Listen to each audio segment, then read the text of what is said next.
உச்சகட்ட பரபரப்பு. தமிழக காங்கிரஸ் தலைவர் செல்வ பெருந்தகை வீட்டில் வந்து ஐடி ரைடு. பணம் எல்லாம் இங்கேயா வச்சுருக்காங்க, அதையா எடுக்க போயிருக்காங்க அப்படிங்கிற கேள்வி எல்லாம் புருவங்கள்லாம் நமக்கு எழுப்புது. கடைசி நேரத்தில் இந்த அழுத்தம் வந்து பாஜகவினுடைய ஒரு வேலையாக கூட நம்ம பார்க்க வேண்டியதாக இருக்கிறது. என்ன நடக்கும் உண்மையில்? இல்லை, உள்ளபடியே தமிழ்நாட்டு அரசியல்வாதிகளை நீங்கள் இவ்வளவு அவமானப்படுத்தக்கூடாதுங்க.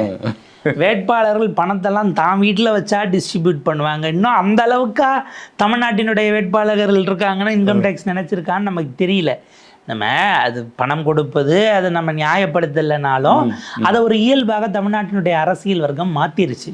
நீங்கள் இந்த கேமுக்கு உட்பட்டு தான் ஆடணுங்கிற நிலைக்கு கொண்டு வந்துட்டாங்க. அது ஒரு அவலமானது. ஆனால் உள்ளுக்குள்ளே நடக்கிறது நம்ம பேசி தான் ஆகணும். இன்றைக்கி ராகுல் காந்தி வருகிறார். செல்வ பெருந்தகையை அவரை ரிசீவ் பண்ணுறதுக்கான அந்த ஷெடியூல் இருக்கும்போது தான் இன்றைக்கு காலை அவர் போஸ்ட் போட்ட பிறகு தான் ரைடு வந்ததே தெரியும். காலைல 9 போடுறாரு. ராகுல் காந்தி இன்றைக்கு தமிழ்நாடு வருகிறார். குரூஷியல் எலெக்ஷன் கேம்பெயின் நடந்துகிறார். இன்கம் டேக்ஸ் டிபார்ட்மெண்ட்டில் வெறும் ஹிந்தி மட்டுமே பேசக்கூடிய அதிகாரிகள், அதை நம்ம அடிக்கோடு இட்டுக்கணும். ஹிந்தி ஸ்பீக்கிங் அஃபீஷியல்ஸ் மட்டுமே வந்து சர்ச்சுங்கிற பேரில் வந்துட்டு சட்டவிரோதமாக கூடி ஸ்ரீபெரும்புதூர் இந்த தொகுதியை விட்டு நான் நகராமல் இருப்பதற்கான வேலைகளை திட்டமிட்டு சதி செய்து என்னை முடக்கி இருக்கிறார்கள். இதில் வந்து அவங்களுடைய தேவை நான் அரசியல் ரீதியிலாக செயல்படக்கூடாது, மக்களிடம் போய் வாக்கு கேட்டு விடக்கூடாது என்கிற இந்த விஷயங்களுக்காகத்தான் என்னை குறிவைத்து இப்படி முடக்கி இருக்க பார்க்கிறார்கள். இது வந்து அரசியல் ரீதியிலாக இது நடத்தக்கூடிய திட்டமிடப்பட்ட தாக்குதல் அப்படிங்கிற விஷயத்தை குறிப்பிட்றாரு. எதிர்கட்சிகள் அப்படிங்கிறதுனால தான் என்னை குறிவைக்கிறார்கள் அப்படின்னு அவர் பேசுகிறாரு. நம்ம அதில் சரி தப்பு உள்ளே இருக்குது, என்ன எடுக்க போகிறாங்க, அது ஐடிக்கானது. எனக்கு என்னன்னா இன்னைக்கு கடைசி 2 நாள்ல தான் உங்களுக்கு எப்படி இவ்வளவு பாய்ச்சல் வருகிறதுங்கிற, அதாவது காங்கிரஸுக்கு ஓட்டுக்கள் குறைவாக தான் விழும் அப்படிங்கிற மாதிரி ஒரு நிலை இருக்கு. காங்கிரஸுக்கு ஓட்டை கொஞ்சம் கூட்டுவோமே அப்படின்னு சொல்லி மோடி அவர்கள் ஏதாவது திட்டமிட்டு அனுப்புனாரா அப்படிங்கிறது எனக்கு அதுதான். எனக்கு மோடி அமித்ஷாவினுடைய அதாவது தோப்பம்னு தெரிஞ்ச ஒரு கேம் எப்படி இவங்க இறங்கி ஆடினாங்கன்னு எனக்கு இப்போ வரைக்கும் சந்தேகம் இருக்குது. ஐபிஎல் சீசனுக்கு தான் நம்ம இந்த உதாரணத்தை சொல்லலாம். அவங்க கெய்ரன் பொல்லாடு மாதிரி வச்சுக்கிட்டு காற்றுலேயே பேட்டை சுற்றிக்கிட்டு இருக்காங்க, வெறும் காற்றுல. நீ அவன்கிட்ட போய் ஸ்லோவாக ஃபுல் டாஸை போட்டிங்கன்னா ஸ்டேடியத்தை விட்டு தான் வெளில போகும். ஏற்கனவே டீலிமிட்டேஷன் தூக்கி போட்டீங்க, அடிச்சு அவங்க ஸ்டேடியத்தை விட்டு தூக்கி வெளியே போட்டாங்க. வேற பாலை தான் இப்போ நீங்கள் கொண்டு வர நிலைமைக்கு வச்சு அந்த பாலை எடுக்க முடியாத நிலைமைக்கு போயிடுச்சு. இந்த நேரத்தில்னா இது எக்ஸ்பிளிசிட்டாக தெரியுமே அப்படிங்கிற விஷயம் இருக்குது. இன்னொரு பரபரப்பான விஷயம் ஓடிக்கிட்டு இருக்கு. செந்தில் பாலாஜி அவர்கள் தரப்பில் கொடுப்பதற்கு பணம் வைத்திருந்தாலும் அதை ஒரு 6-7 இடத்துல அந்த இடங்களை கண்டுபிடிச்சு அதிமுகவினர் அந்த இடத்த போய் முற்றுகையிட்டு அங்கே போராடி தர்ணா பண்ணி தேர்தல் அதிகாரிகளை வர வைத்து அதை பறிமுதல் செய்து இருக்கிறார்கள் அப்படிங்கிற குற்றச்சாட்டு. குறிப்பாக அதிமுக தரப்பில் அவங்க ஐடிவி அங்கே போராடிய வீடியோக்கள், அவங்க அங்கங்கே வச்சு டிஸ்ட்ரிபியூட் பண்ண வீடியோக்கள் அப்படின்னு பலதையும் எடுத்து வெளியிட்டுக்கிட்டு இருக்காங்க. அநேகமாக மாவட்ட தேர்தல் அதிகாரி அது குறித்து விரிவான ஒரு விஷயத்தை தெரிவிக்கணும், ஸ்டேட்மெண்ட் கொடுத்தா தான் இப்போ இதில் யார் தப்பு, எவ்வளோ பிடிச்சாங்க, என்ன ஏதுங்கிறது இருக்குது. ஆனால் சிக்கல் என்னென்னா நம்முடைய சட்டத்தின்படி நீங்கள் கையும் களவுமாக பிடிச்சாலும் வழக்கு போடலாமே தவிர தேர்தல் முடிக்கிற வரை. இப்போ ஆக்சுவலாக ஐடி ரைட்னு அவரை கன்ஃபைன் பண்ணது இது வந்து ரொம்ப ஓப்பனான தேர்தல் நடத்தை விதிமுறை மீறலுக்குள்ள வருமோன்னு ஒரு விஷயம் இருக்குது. இந்த மாதிரியான சம்பவம் சத்தீஸ்கரில் நினைக்கிறேன் நடந்தது. அந்த கோர்ட்டு போட்டு இடியினுடைய சம்மனையை ரத்து பண்ணுச்சு. ஒரு வேட்பாளர் காங்கிரஸில் எம்எல்ஏவாக இருக்கிறார், சிட்டிங் எம்எல்ஏ. கரெக்டாக எலெக்ஷனுக்கு 2 நாளைக்கு முன்னாடி இதே மாதிரி தான் எலெக்ஷன் நடக்குது. அந்த பிரச்சார நிறைவு நாள், அதுக்கு நாளைக்கு முன்னாடி நாள், அப்போ 2 நாள் பிரச்சாரம் மிச்சம் இருக்குது. என்ன சொல்கிறாங்க, நீங்கள் கிளம்பி சம்மனம் ஒரு மேலே வழக்கு இருக்குது, நீங்கள் கிளம்பி வரணுங்கிறாங்க. மாவட்ட தலைநகரத்துலேருந்து அவர் போட்டியிடுற தொகுதி அது 150 கிலோமீட்டர் தாண்டி இருக்குது. இவர் ஃப்ளைட்டில் போனாலும் அங்கிட்டு இறங்கி போகிறதுங்கிறது சிக்கல். இல்லை ஃப்ளைட்டு கடைசி நேரத்தில் கிடைக்காதுன்னா நீங்கள் காரில் போனாலும் சிக்கல். போனால் எவ்வளோ நேரம் வச்சு விசாரிப்பாங்கன்னு தெரியாது. நீங்கள் காலையில் உள்ளே போகிறீங்கன்னா இப்போ விஜய் மாதிரி 2 நாள் இருங்கன்னா 2 நாளும் கேம்பெயின் போயிடும்.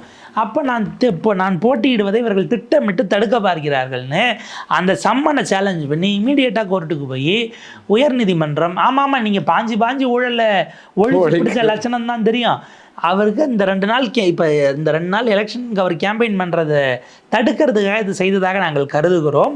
அதை விட முக்கியமானது இப்போ ஒன்றும் குடிமொழிக்க போயிடாது. இந்த 2 நாள் நீங்கள் கூப்பிட்டு விசாரிக்கலைன்னா என்னமோ வருது தீவிரவாதி நாட்டை விட்டு தப்பிச்சு ஓடுவாருங்கிற கேஸும் இது கிடையாதுன்னு அவருக்கு வர சொல்லி இடி கொடுத்த சம்மனை ரத்து பண்ணி ஓரம் தூக்கி போட்டுட்டு இது நீங்கள் முடிச்சு பார்த்துங்கன்னு அனுப்பிவிட்டாங்க. இது சத்தீஸ்கர்னு நினைக்கிறேன் நடந்துச்சு. காங்கிரஸ் எம்எல்ஏ அவர்கள் அவர் அப்படி தடுப்பதற்கான அந்த முயற்சிகளை நம்ம பிளேட்டண்ட்டாக பார்த்தோம். அந்த மாதிரி இதில் பழிவாங்கும் நடவடிக்கை இருக்கானா இருக்குது. இருக்குது. மாநில தலைவர் வருகிறாருங்கிறது ரைட்டு தான்.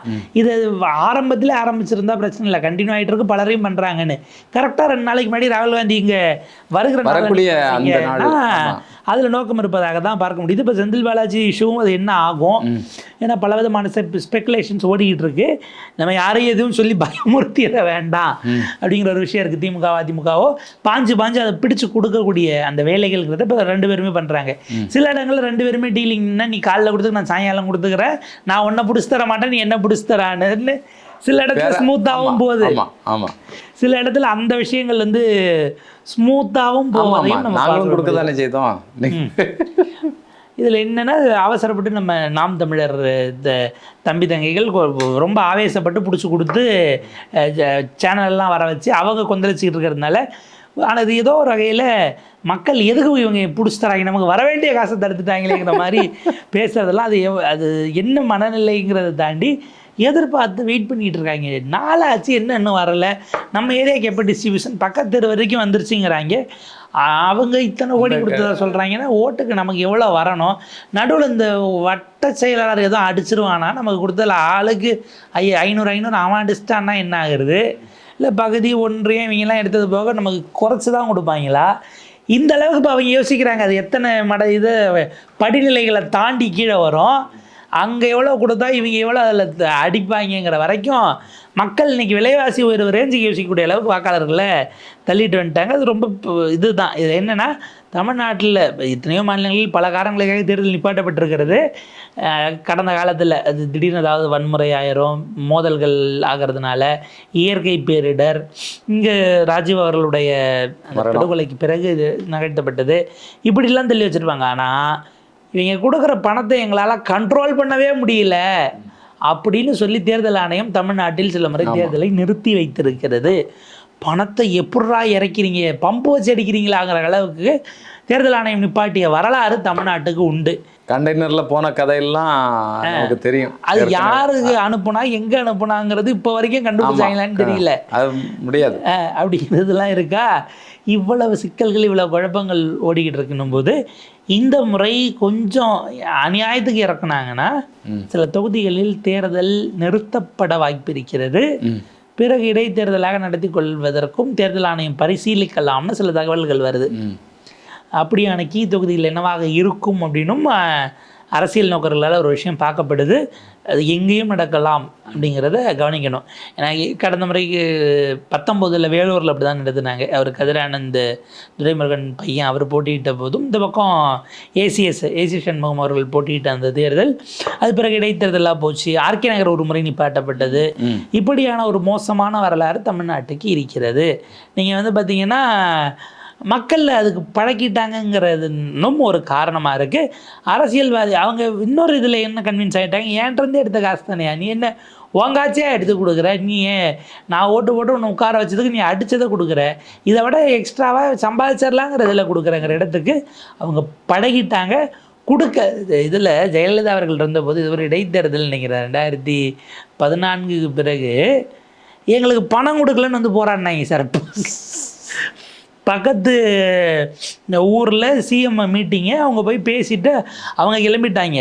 திடீர்னு பார்த்தா ஒரு பக்கம் போராட்டம்னு போலீஸ்லாம் பதறி போய் என்ன ஏது முதலமைச்சருக்கு எதுவும் கருப்பு கொடியா ஐயோன்னுட்டு போனால் எங்கள் தெருவுக்கு ஏன் இன்னும் காசு தரலன்னு மக்கள் போராடினாங்க. சாலை மறியல் ஐயோன்ற மாதிரி இருந்துச்சு. இந்த மாதிரியான ஜனநாயக அற்புதங்களை எல்லாம் தமிழ்நாட்டில் 2 கட்சிகளும் பழக்கி வைத்திருக்கிறார்கள். இல்லை, இன்னொன்று மற்ற கட்சிகளும் இப்போ என்ன சொல்லுதுன்னு சொன்னால், காசு தரதை வாங்கிக்க, ஏன்னா இதுக்கு மக்களுடைய மனநிலைக்கு எதிராக போய் விடுவோமோ அப்படிங்கிற ஒரு அச்சத்துலையும் மற்ற கட்சிகள், சின்ன சின்ன கட்சிகள்லாம் உங்கள் காசு தான், நீங்கள் வாங்கிடுங்க, வாங்கிட்டு எங்களுக்கு ஓட்டு போடுங்க அப்படின்னு சொல்லக்கூடிய ஒரு பேட்டர்னும் வந்திருக்கு. அவைக்காகவும் சொல்லியிருக்காங்க. சீமான் அதை திரும்ப திரும்ப சொல்கிறாரு, வாங்கிட்டு அவங்க காதில் விசில ஊதி விடுங்கப்பா, காசை வாங்கிக்கிட்டு இவங்க தவக்கத்தில் அந்த பணத்தை வாங்கிட்டு அவங்க காதில் விசில ஊதி விடுங்கன்னா என்னது இது அப்படிங்கிற கேள்வி இருக்குது. அஃப்கோர்ஸ் திரும்ப விசில் வாங்குறதுக்கே அதை பயன்படுத்தி அதை ஒரு சுழற்சி முறைக்கு அவர் கொண்டு வர போகிறாராங்கிறது நமக்கு தெரியல. சில இடங்களில் தாவேக்கா வேட்பாளர்களும் முடிந்தவரை முடிஞ்சவங்க, ஏன்னா அவங்க வெவ்வேறு கட்சிகள்லேருந்து இங்கே வந்தவங்க இல்லையா, அந்த 100 வேட்பாளர்கள், அவங்களும் திமுக அதிமுகவுக்கு இணையாக பணத்தை இறக்குகிறார்கள் என்கிற ஒரு பாரம்பரியம், அந்த கட்சியில் இருக்கக்கூடிய பாரம்பரியத்தை இங்கே கொண்டு வந்து அதை நடைமுறைப்படுத்தக்கூடிய வேலையை வந்து செய்வாங்க. நீங்கள் போன வாரம் நினைக்கிறேன் அவர் கூபா கிருஷ்ணன் அவருடைய மைத்துனர் வீட்டிலேருந்து 50 லட்சம் பிடிபட்டுச்சுங்கிற மாதிரிலாம் செய்தி போச்சு. அவர் ஜெயலலிதா அவர்களுடைய முதல் அமைச்சரவையில் அமைச்சராக இருந்தவர். யோசிச்சிங்க 96 காலகட்டத்தில் கூப்பாக்கி அங்கே அமைச்சராக இருந்தவர். திருச்சி கிழக்கில் ஆக்சுவலாக அவருடைய பையனை தான் டம்மி கேண்டிடேட், அவரால் விஜய் இது எதுவும் ரத்து செய்யப்பட்டால் இருக்கட்டும் அப்படிங்கிற அளவுக்கு போடப்பட்டது. அதுக்கு பிறகு வாபஸ் வாங்கிட்டாங்க. ஸோ அவங்க எக்ஸ்டென்சிவாக வேலை பார்க்குறாங்க. விஜய்க்கான தொகுதியும் சேர்த்து பார்க்கக்கூடிய இடத்துல கூப்பாக்கி தான் இருக்கிறார் அப்படிங்கிறதெல்லாம் பார்க்க முடியுது. நான் சொல்ல வர்றது தாவேகா தரப்பினர் அவருக்கு வேண்டப்பட்டவர் வீட்டிலேருந்து பிடிச்சிருக்காங்கிறாங்க. பல வீடுகள்லேருந்து அண்டா குண்டா இதெல்லாம் எடுக்கிறாங்க. இதில் ஆனால் என்னென்னா எனக்கு நாம் தமிழர் இந்த பறக்கும்படை ஏன் இப்படி டார்ச்சர் பண்ணுதுன்னு எனக்கு ஒரு விஷயம் இருக்குது. அவர் வண்டியே வேற போகிற இடம் வர பண்ணலாம் நிப்பாட்டி சோதனை பண்ணி அவர் சொல்கிறார் இல்லைன்னா என்கிட்ட மன்னிப்பு எப்படியா வந்து மறிச்சேன், நான் என் வேலையை விட்டுட்டு போகிறது 4 பேர் பார்த்துருப்பேன் பேசியிருப்பேன், நீ நிப்பாட்டி நீ பார்க்குறியே, சோதனை செஞ்சு எதுவும் இல்லைன்னா நீ என்ன பண்ண போகிற அப்படிங்கிற லெவலுக்கு அவர் கேட்குறாப்புல. அதில் பாருங்க இந்த வேட்பாளர்கள் வீட்டுக்குள்ளே வச்சுருப்பாங்கிறது இன்னொன்று. இந்த பறக்கும்படை காரோட டேஷ்போர்டெல்லாம் திறக்க சொல்லி பார்க்குறாங்க. வேட்பாளருக்கு கத்தையாக இருக்கிறத ஆக்சுவலாக ஒரு இடும்பாவனம் கார்த்தி தான் அதை பதிவு பண்ணியிருந்தார். இங்கே டேஷ்போர்டுக்குள்ளே பணத்தை பதுக்கி வச்சு கொண்டு போகிற அளவுக்கு தான் இருக்குன்னு இங்கே யோசிக்கிறவங்ககிட்ட நீங்கள் வேறு என்ன எதிர்பார்க்க முடியும்? வேட்பாளர் வீட்டுக்கு ரைடு விட்டால் விட வேண்டிய இடம் வேறு இல்லைங்கிற மாதிரி நீங்கள் அதை எதிர்த்தரப்பில் கேட்டால் அவங்க போட்டு கொடுத்துருவாங்க. அவங்களுக்குள்ள டீலிங்கில் இருந்தால் போட்டு தர மாட்டாங்க. அதிகாரிகள் எல்லாருமே பண்ணிட்டு இருப்பாங்க. ஆமாம், மாற்றி அதாவது 2 பேரும் ஜெயிக்கிறதுக்கு ரொம்ப நெருக்கடியாக இருக்கிற தொகுதியாக இருந்தால் எதிர்த்தரப்பை கேட்டால் எங்கே வச்சுருக்காங்கன்னு சொல்லிடுவாங்க. அதை அப்போ காவல்துறையோ இல்லை அவங்க உளவு அதிகாரிகள் அதுக்கு தகுந்த மாதிரி போகணும். இப்போ நேற்றைக்கு உளவுங்கிறதுனால தமிழ்நாட்டினுடைய உளவுத்துறை ஐஜி செந்தில்வேலன் அவர்களை மாற்றிருக்கிறாங்க. ரொம்ப லேட்டாக பண்ணியிருக்காங்க. பட் அது என்னவோ இல்லை எதுக்கு பண்ணாங்கன்னு தெரியல.